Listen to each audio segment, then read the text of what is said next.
Bonjour, bienvenue dans Hommes et Pouvoir, l'émission des hommes de pouvoir qui n'ont pas peur des femmes de pouvoir.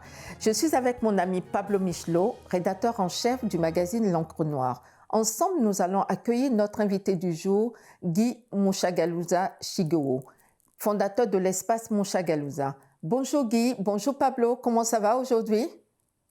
Ça va bien? Oui, ça va très bien, merci aussi. Très bien. Écoute, Guy, merci beaucoup d'avoir accepté notre invitation. Je rappelle que vous êtes le fondateur de la galerie d'art africain Espace Mushagalusa et cofondateur du musée afro-canadien. C'est le premier musée afro-canadien, n'est-ce pas? Oui. Quand je dis femme et pouvoir, quelle est la première image qui vous vient en tête?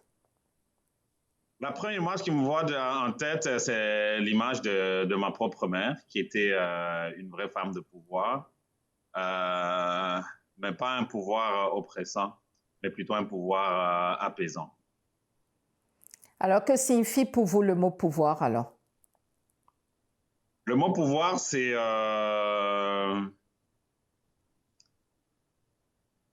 le fait d'avoir, disons, des capacités à écouter et après avoir écouté, à prendre des décisions qui ont un impact sur l'ensemble donc d'un groupe ou de la communauté, etc.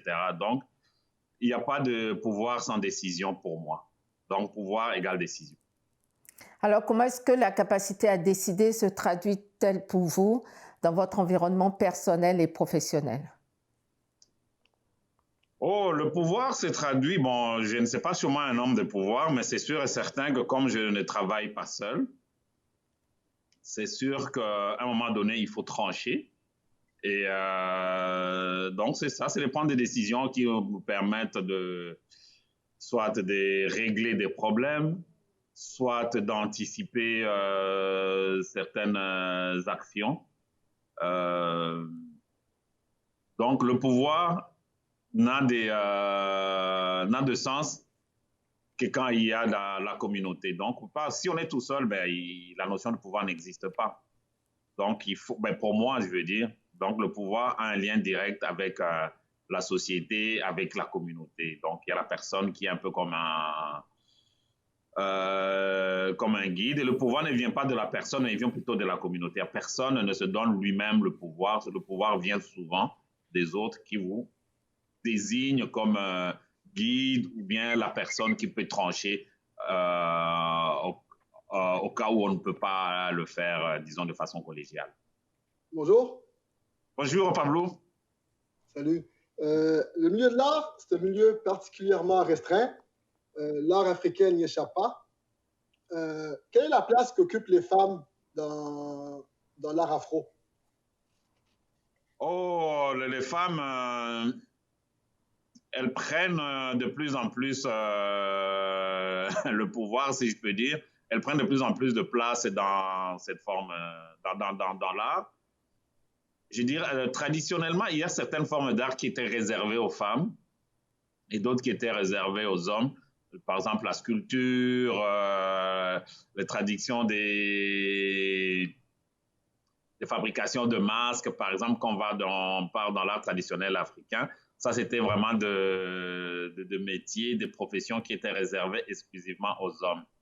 Mais les choses changent beaucoup dans l'art contemporain. Les femmes ont autant de place que d'hommes. Je dirais même que dans les arts visuels, les femmes prennent de plus en plus de place.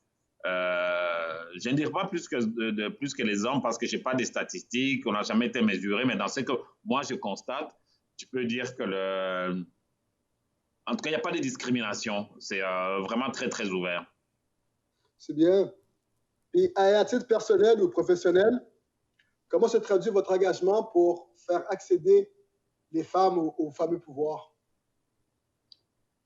Oh, c'est pas moi, je n'ai aucun pouvoir de faire accéder les femmes quelque part. Moi, je dirais même, si je vis, disons, de façon équilibrée, justement, je pense parce que j'ai eu la chance d'avoir souvent autour de moi des femmes de pouvoir, justement, qui me portent, je peux dire, et qui me guident. Et depuis le sein, le ventre de ma mère, c'est ce pouvoir de femmes qui m'ont toujours porter, guider, protéger. Et c'est ça, ça me donne une force, quoi. Je sens que je me sens très fort, justement, parce que j'ai la chance d'avoir des bonnes femmes de pouvoir autour de moi. Et je me sens très, très fort.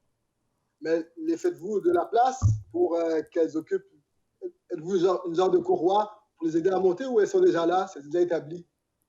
Non, c'est elles qui m'ont fait tous les jours. Donc, c'est c'est plutôt le contraire. Je veux dire que si... je ne veux même pas citer des noms parce qu'il y en a tellement, en fait, que je ne veux pas juste... parce que si j'en cite quelques-unes, je risque d'en oublier d'autres. Mais je dois dire que... Mais elles vont se reconnaître, toutes les femmes qui sont de pouvoir, qui me prennent, je peux dire, à bout de bras et qui aident Espace Mouchagalou. Ça, c'est sûr que moi, je ne discrimine pas les hommes. Ça, c'est pas ça le but du jeu. Mais je vais dire que si Espace Mouchagalou, ça existe aujourd'hui, bientôt, ça va faire 7 ans, justement, parce qu'il y a des amis de l'Espace Mouchagalou. Ça, parce que je ne me dissocie pas d'Espace Mouchagalou, ça, parce que ça fait un peu partie de moi. Et c'est parce que j'ai des hommes et des femmes qui s'appellent, c'est un groupe qui s'est formé de façon spontanée, qui s'appelle les Amis de l'Espace Mouchagalousa, qui sont vraiment là, qui accompagnent ce projet et qui l'amènent encore, qui est en train de le mener encore plus loin, même si actuellement c'est très difficile. Mais il y a, en tout cas, je ne peux pas prétendre que j'ai donné la place aux femmes. Je dirais que les femmes, elles prennent la place qu'elles méritent et sans aucune... sans aucune prétention, sans aucun complexe, etc. C'est même pas une question qui se pose en fait.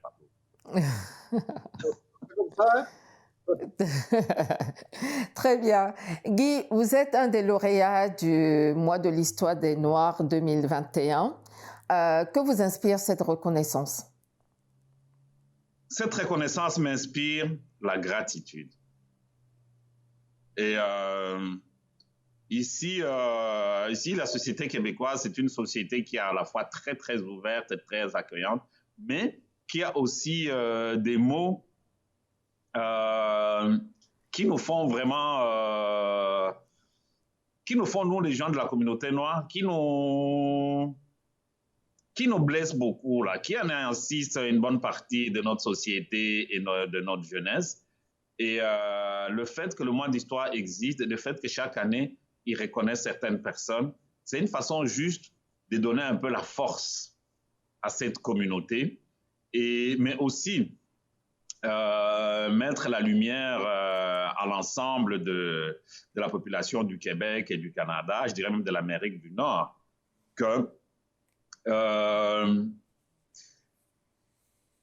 disons, les problèmes historiques de l'esclavage jusqu'à aujourd'hui, de la discrimination, de la brutalité policière que nous vivons, etc., aujourd'hui, que ces problèmes ne sont pas encore adressés comme il faut. Donc, il y a une bonne partie de nos communautés qui vivent encore en insécurité émotionnelle, insécurité financière et puis, insécurité communautaire aussi. Bon, je ne vais pas rentrer, l'actualité nous le montre à tous les jours.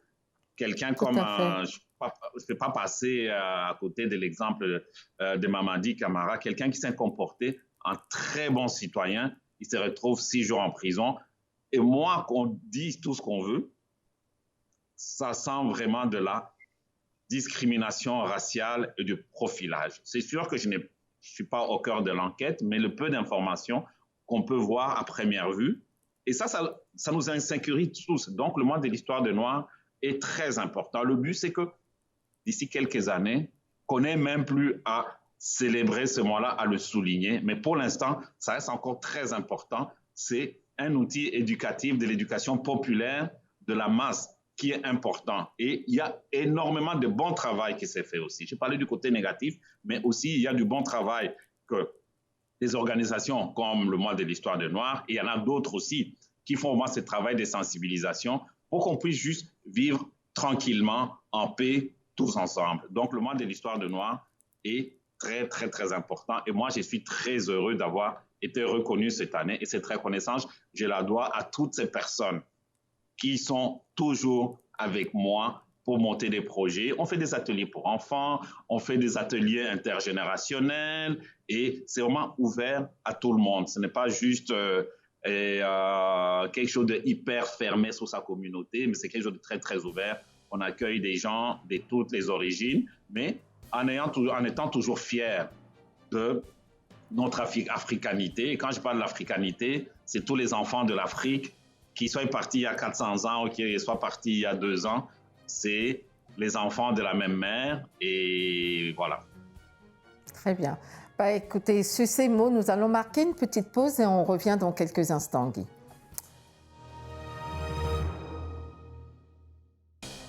Nous sommes de retour avec notre invité Guy Moshagalusa Chiguo de l'espace Moshagalusa. Guy, tout à l'heure, vous nous parliez de toutes les activités de l'espace Moshagalusa, de votre reconnaissance par rapport à votre décoration, à votre nomination dans le cadre du mois de l'histoire des Noirs et aussi votre engagement par rapport à la communauté. Est-ce que vous pouvez nous présenter un peu plus qu'est-ce que c'est vraiment l'espace Moshagalusa pour toutes les personnes qui ne connaissent pas encore cette galerie? Oui, alors Espace Moshagalusa, c'est une galerie d'art, mais qui est devenue au fil des années plutôt un centre culturel. Et donc c'est une galerie d'art où on organise énormément d'activités très, très variées. Tout à l'heure, je parlais des ateliers qu'on fait pour les enfants, des ateliers intergénérationnels, mais on fait aussi des projections de films, donc des ciné-débats. Évidemment, en galerie d'art, on fait des expositions, on fait beaucoup de place à l'art contemporain fait ici par les artistes ici au Québec. Mais parallèlement à ça, il y a toujours la collection permanente de l'espace Moshagalusa qui présente les arts traditionnels d'Afrique. Ça peut être de l'art très ancien, mais aussi de l'art beaucoup plus contemporain, des objets décoratifs, etc. Donc, on essaie de présenter la créativité sous toutes ses formes. On donne la parole vraiment aux témoins de l'africanité sous toutes les formes. Donc, je parle des arts visuels, des arts de la scène, des débats intellectuels. On présente des gens qui peuvent motiver la jeunesse, donc les gens qui ont excellé dans un domaine, ça peut être scientifique, sportif. En fait, vous valorisez tous les départements, on va dire, qui touchent la communauté noire. Oui, pas seulement les qui touchent la communauté noire, mais on parle beaucoup aussi des témoins de l'africanité. La personne ne peut pas être nécessairement noire, mais qui peut avoir un discours intéressant sur l'africanité. Donne un exemple, par exemple, l'africanité universelle, mais les gens ne le savent pas. On travaille actuellement avec un conférencier qui viendra présenter l'africanité au Moyen-Orient et en Asie du Sud-Est, où il y a des communautés africaines très anciennes qui vivent là-bas, mais personne ne le sait. Donc, c'est vrai, on fait beaucoup de place aux enfants de l'Afrique, mais aussi aux témoins de l'africanité. Très bien. Guy, vous avez également fondé le premier musée afro-canadien. Félicitations. Pouvez-vous, s'il vous plaît, nous en dire un peu plus sur ce projet? Oui, alors ce projet-là, moi, j'ai peut-être le mérite, disons, de ta personne qui est en train de mettre tout ensemble, mais c'est un projet qui existe depuis très longtemps. Il y a nos aînés que je salue avec vraiment tout le respect. Il y en a qui nous ont déjà quittés, comme Paul Brown ou Dolores Sandoval. Ce sont des aînés qui parlaient de ce projet-là déjà il y a plusieurs années. Mais la première fois que j'ai entendu parler de ce projet, c'est il y a 20 ans. C'était en 2001. C'était un plan d'affaires d'ailleurs qui a été écrit par un avocat haïtien, Jean H. Philippe, qui est un ami, un grand frère. Mais à l'époque, les gens ils voyaient un peu trop grand.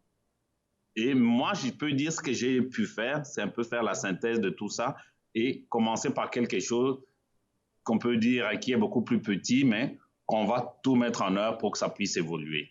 Et ce musée qui va naître au mois de juillet 2021, parce qu'il existe, disons, légalement, Mais l'expo inaugurale, on va l'annoncer bientôt. Ça va être en juillet 2021. La date n'est pas encore tout à fait déterminée, mais c'est sûr que ça sera fait en 2021. Et ça, c'est basé sur l'expérience d'Espace Mushagalusa. Donc, ça va être un musée qui sera conçu avec les gens, qui sera sur les expériences plutôt de nos contemporains ici. À partir des expériences des gens qui vivent aujourd'hui, on pourrait remonter dans l'espace et dans le temps. Donc, ça sera des portraits. Au départ, l'expo inaugurale sera des portraits des personnes vivant ici à Montréal. À partir de leur histoire, on va remonter dans l'espace, dans le temps, pour montrer ce lien entre l'Afrique, le Québec et le Canada qui existe depuis très longtemps. Donc, c'est... Et très important, c'est que le musée, l'Afro-Musée, le nom légal, c'est le musée afro-canadien, mais le nom usuel qu'on va utiliser, on pense que c'est beaucoup plus pratique, tout simplement, va s'appeler l'Afro-Musée. Ça ne sera plus une entreprise individuelle comme Espace Mushagalusa. Espace Mushagalusa, c'était mon entreprise à moi, mais tous les amis de l'Espace Mushagalusa, donc c'est eux qui ont créé, disons, l'Afro-Musée, si je peux dire. Et donc, ça ne sera plus une entreprise individuelle, mais ça sera une entreprise d'économie sociale collective. Donc, il y a un conseil d'administration qui chapeaute tout ça. Et ce conseil d'administration, d'ailleurs, le président, c'est notre aîné infatigable France Voltaire. Mais c'est un commissaire. Oui, c'est lui le président de notre conseil d'administration.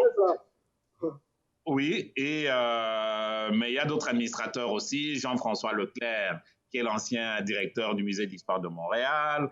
On a Claude Gagnon, qui est financier, qui est un des premiers donateurs d'ailleurs du musée. Il y a ma fille Nikita, qui est dans le conseil d'administration, parce qu'elle est née dans le patrimoine culturel africain. Elle est née presque dans une galerie d'art, et elle est dedans. Il y a Maria Masso, jeune comptable d'origine guinéenne, très, très dynamique. C'est elle, notre vice-présidente. Et l'autre membre du conseil d'administration, c'est Zab Mabungu, qui est un infatigable de défenseur, non seulement de l'inclusion, et puis de l'africanité à travers la danse. Donc, c'est un conseil d'administration qui est très varié. 3 hommes, 3 femmes,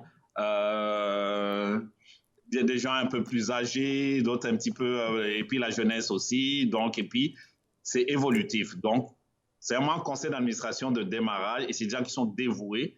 Et je suis vraiment très heureux et très chanceux d'être entouré avec des personnes de ce calibre. Et donc, bon, restez connectés, vous aurez des nouvelles de l'Afro-Musée. Mais avez-vous des attentes, des objectifs avec ce musée-là? Oui, l'objectif d'abord, c'est de démystifier les relations, d'abord interraciales en général, mais entre, disons, les Noirs, moi j'appelle ça les enfants de l'Afrique, parce qu'il y en a beaucoup qui sont métissés aussi avec les Blancs, avec les Amérindiens, avec tout le monde. Donc, mais ça reste quand même, ça reste tous les enfants de l'Afrique. Il faut démystifier, parce que quand on parle de l'histoire, on parle toujours de l'esclavage, et on parle aussi d'une histoire qui a l'air un peu exclusive, qui appartient à une certaine élite, qui lit beaucoup, mais nous, on veut amener ça vraiment au niveau de monsieur et madame tout le monde. Tous les projets qu'on fera sont des projets qui sont très, très simples. Ça ne sera pas des projets universitaires, même si on a l'appui de beaucoup d'universités. On travaille avec le CELA, qui est un centre interuniversitaire, qui croit beaucoup à notre démarche, qui nous soutiennent. Mais on veut vraiment ramener ça, que ça soit simple, quoi. Les gens se fréquentent, mais ne se connaissent pas. Et c'est en se fréquentant, en montrant des choses, on peut partir, je parle de l'expo inaugurale, on peut partir, je sais pas moi, d'un restaurateur.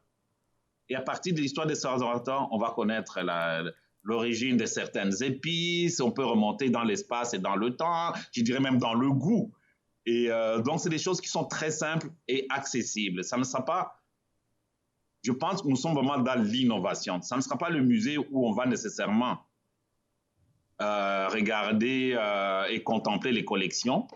Mais c'est sûr qu'un musée doit toujours avoir des collections. Les collections seront là, mais c'est l'expérience humaine de nos voisins, des gens qu'on voit tous les jours, chez qui on peut aller dans leur épicerie, ou bien qui nous soignent, ou bien qu'on voit en train de faire du sport à la télé, etc.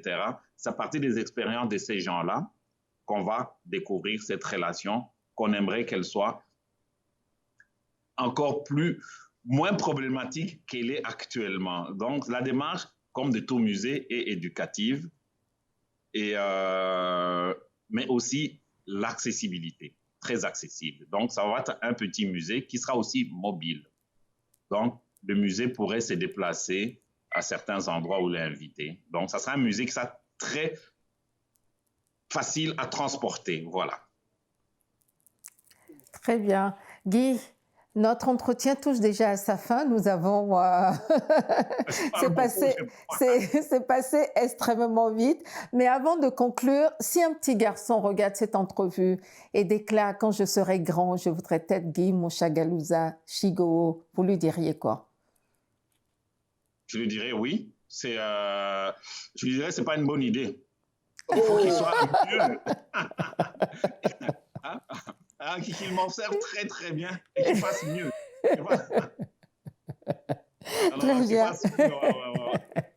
Alors Guy, vous êtes un homme de pouvoir, très modeste et très humble, mais quel est votre super pouvoir? Est-ce que vous pourriez me résumer ça en un mot? L'écoute. Très bien. Bon, ben parfait. Merci beaucoup. Pablo, un mot de la fin pour notre invité?